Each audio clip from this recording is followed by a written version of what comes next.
Electricity.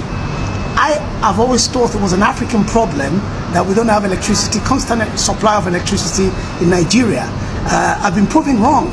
5 days here in Ghana. Electricity has been constant. I haven't heard the sound of generator for once. So public service announcement. Right now, we don't give the title of the giant of Africa to Ghana, make the whole land, because bro, Ghana 9 they represent Africa. And for that can only be Nigeria. So according to this Nigerian man visiting Ghana for the first time, he was so shocked to see that all African country is not like Ghana. According to him, coming into Ghana and staying in Ghana for almost 5 days without a blink of light have actually shocked him. And for him, he feel like Ghana is different from other African country that he has actually visited, unlike Nigeria that everywhere is noisy with generator noise. Okay, and other Africans actually coming out, denouncing their country, claiming Ghana already because of the stability, the electricity, and everything that Ghana actually have. According to them, Ghana should be called the giant of Africa. So if you just see me for the first time, I'm simply Lilian. Please do well by liking this video, subscribe and share. Let's check out these videos together. Yes, my people. Good morning from Kumasi, Ghana. We've been here 5 days, and it's been a pleasure to be here in Ghana. I want to make this video because I believe it's important I tell you my experience in Ghana for the first time. First of all, we came out of the plane, airport looked so beautiful, as it should. The immigration officers were on fleek. Pleasantries were very professional, nothing too much. Did their job as you would expect, Then come out of the airport, service providers, the taxi drivers with a smile, courteous, everything was working. Now, there's one thing that I thought I should say, which is why I'm doing this video particularly, is the electricity. I've always thought it was an African problem that we don't have electricity, constant supply of electricity in Nigeria. I've been proven wrong. 5 days here in Ghana. Electricity has been constant. I haven't heard the sound of generator for once. So that means it's possible to have electricity supplied 24 hours in Nigeria. I just want to make a plea to whoever is behind us not having constant electricity in Nigeria. Please, I'm begging you. I'm a loyal Nigerian. Kindly let us have electricity constantly. My children have been asking me, we brought them here on holiday, is Nigeria like this? And I'm having to tell them, I can't even lie. So please, I'm begging you, if you're behind the lack of constant electricity supply in Nigeria, please, I beg, let it stop today. Give us electricity. That's all we're asking for. Not too much. Peace out. When it comes to light, Nigeria is giving Ghana light. For a long time, Nigeria has been supplying Ghana fuel, petrol, until Ghana discovered a little. And then when it comes to gas, Nigeria supplies Ghana gas. But when it comes to light, Ghana is working hard to make sure there's always light. This is a country, 10 years, no light off. Ghana has the biggest man-made dam in the world, Akosobo, and the trade turbines are even unused. You said Rawlings is crying. It's crying the grave. That information that has been pending in Nigeria is a very serious symptom of lack of information in the country. And it has contributed to a lot of Nigeria backwardness. When did J.J. Rawlings take over power in Ghana? 1979. When did Ghanaians flooded this country? 81, 82, 83. Who drove them here? That is number one for you. Nigerians believe that Ghana was corrupt. J.J. Rawlings came to kill the bad men, and then Ghana became all right. It is the biggest misinformation in the annals of West African history. Ask me why. Why? One, Ghana doesn't even have that money for anybody to steal, to become corrupt like Nigeria. One. Two, those men they killed, for your information, house they didn't have, the 7 generals they shot. They were soldiers. They didn't have. None of them ever took their children to Europe to go to school. All their children were in Ghana schools, government schools. 3, they gave us free education. I am a beneficiary. Quality education, free. They give us health, free. J.J. Rawlings came and condemned all. Before Rawlings died, he was the 6th richest man in Ghana. Where did he get the money? When Rawlings was leaving Ghana, how much was CD to dollar? 1 million CD to $100. How did he improve our economy? So it's a misinformation because Nigerians are looking for someone to go and kill their big man. They heard that Rawlings killed big men. So Rawlings is their hero without the facts. Don't go there. So public service announcement. Right now, we don't give the title of the giant of Africa to Ghana, make the whole land because bro, Ghana 9 they represent Africa. And for the whole of Africa right now, we only get one president, and John Dramani Mahama, Ghanaian president. I be the only person because that guy understand what it be like to be leader. That guy understand what they call updates. Because as if you like the moment he enter your country like this, and those boy, what's up? Hi, baby. My people guys they lap here for free now, visa free. They will just say no shaking senior man. Make them begin come. Ghanaians fi go South Africa, fi go Dubai, fi go Morocco, now Zambia, visa free. Just and see we as Nigerians. Before you go fi enter Uganda, my brother, you guys apply for visa. You go come wait for like 1 week before they accept you. And we say we'll be giant of Africa. Come on there. We don't give on to Ghana. Make Ghana hold them until any day Nigeria realize itself and then come collect back their title. But for now, Ghana na giant of Africa. We carry and give on now. Aiko na win. Ghana, your government is giving us a little hope in leadership in Africa. The Ghanaian government has proven that not all African leadership is dysfunctional and it deserves credit. Ghana quietly paid 1.47 billion USD to clear long-standing energy sector debt, restoring World Bank risk guarantees, settling gas bills with partners like Eni and Vitol, and paying independent power producers such as Car Powership. These were debts the current government inherited. Years of unpaid debt had scared investors and threatened power stability.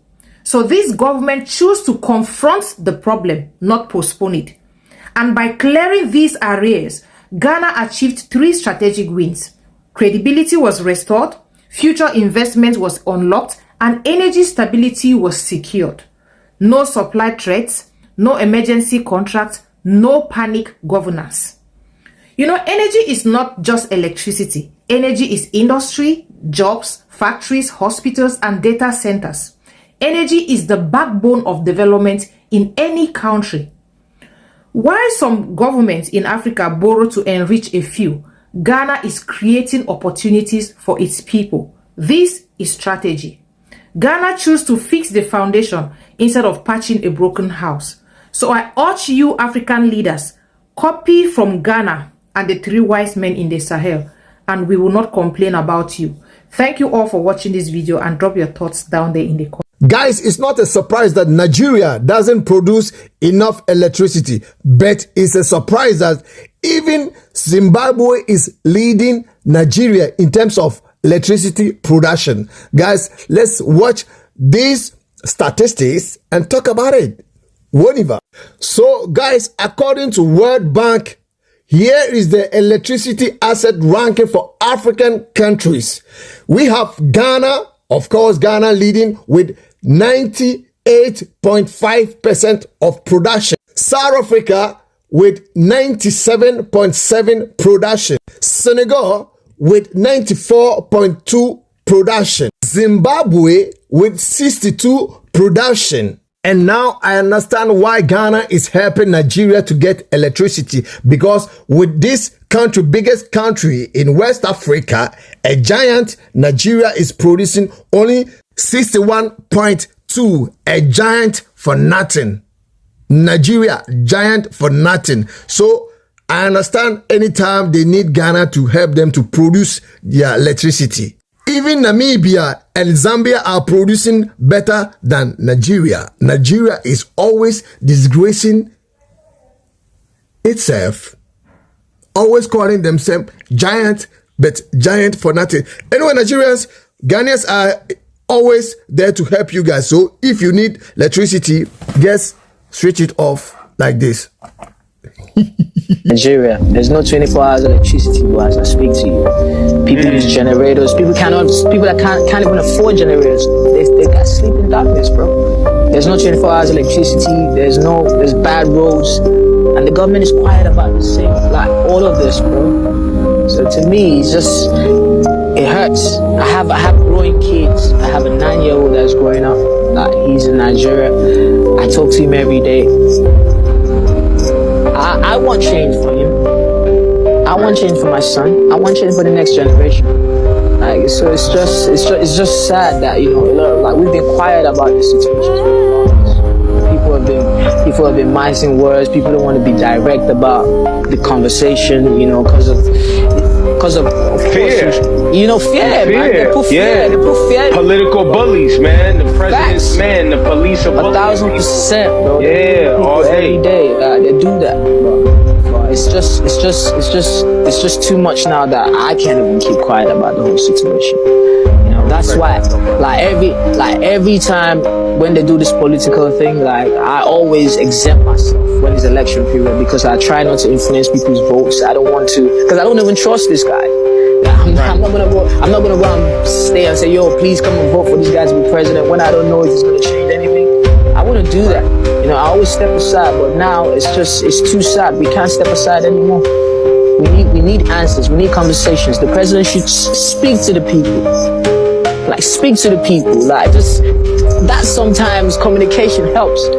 Like people are sad, people are hungry, man. All of that needs to change. Yeah, I get emotional when I talk about this stuff. I love that. I love that, brother. Yeah, go hard, B. I get emotional when I talk about this stuff, but like, it's amazing to see that people are beginning to speak up, and that's what I love.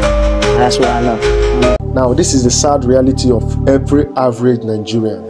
The first one is poverty is really expensive. Like, if you are poor in Nigeria, you would not only struggle and beg for food, you would also think about the days that you will go without eating.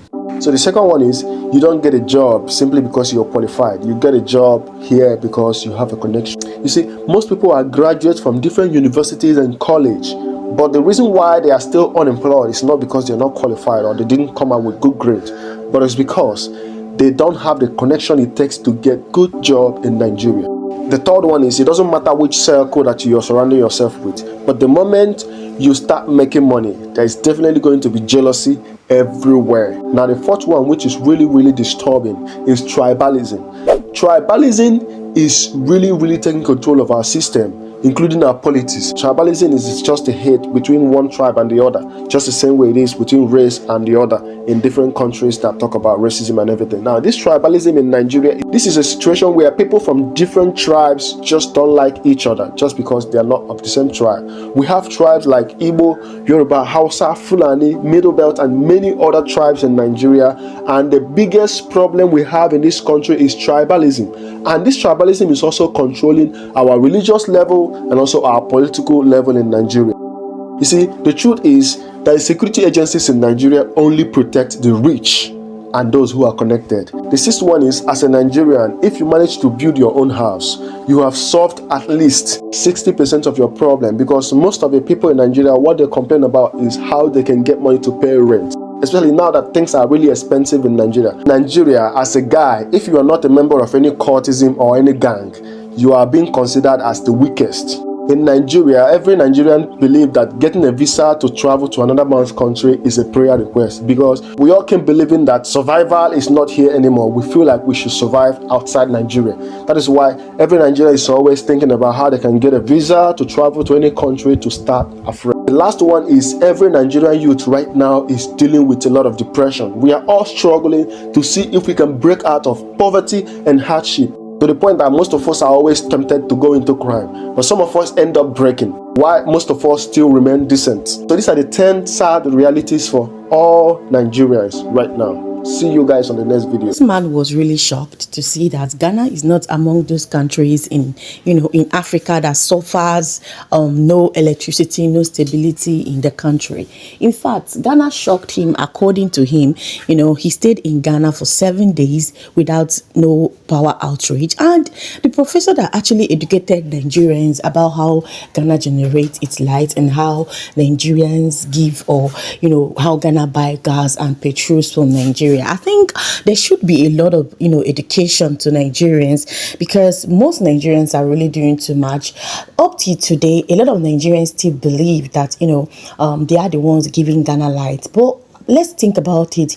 You are giving Ghana light, but you don't have your own light if it actually happens to be like that. But a lot of Nigerians do not understand that, Ghana does not get electricity from Nigeria. They generate their own electricity through the use of petrol and, their gas. In fact, as I'm talking to you, Ghana they now have their own gas in their country, okay? So when it comes to electricity, Nigerians are really suffering, Even Wizkid, that was Wizkid you saw talking. He was talking. He has a 9-year-old child in Nigeria. In fact, the way Nigeria is currently, in fact, a lot of people are really struggling to eat, to breathe. Poverty rate is high. And that tells the reason why a lot of Nigerians are running into Ghana, because Ghana has a very strong currency that when you take that currency to Nigeria, it's really strong, that Nigerians are beginning to try to take over the Ghana market, which we have actually done that video, and Nigerians are really suffering. And you still see them coming online, becoming keypad warriors. I don't even know why some Nigerians are still calling themselves, giant of Africa, where you cannot even generate common electricity for your own country. Anyway, let me know what you think about this video. If you're just seeing me for the first time, I'm simply Lilian. Thank you so much for always tuning in. Please like this video so that YouTube can push it to more people.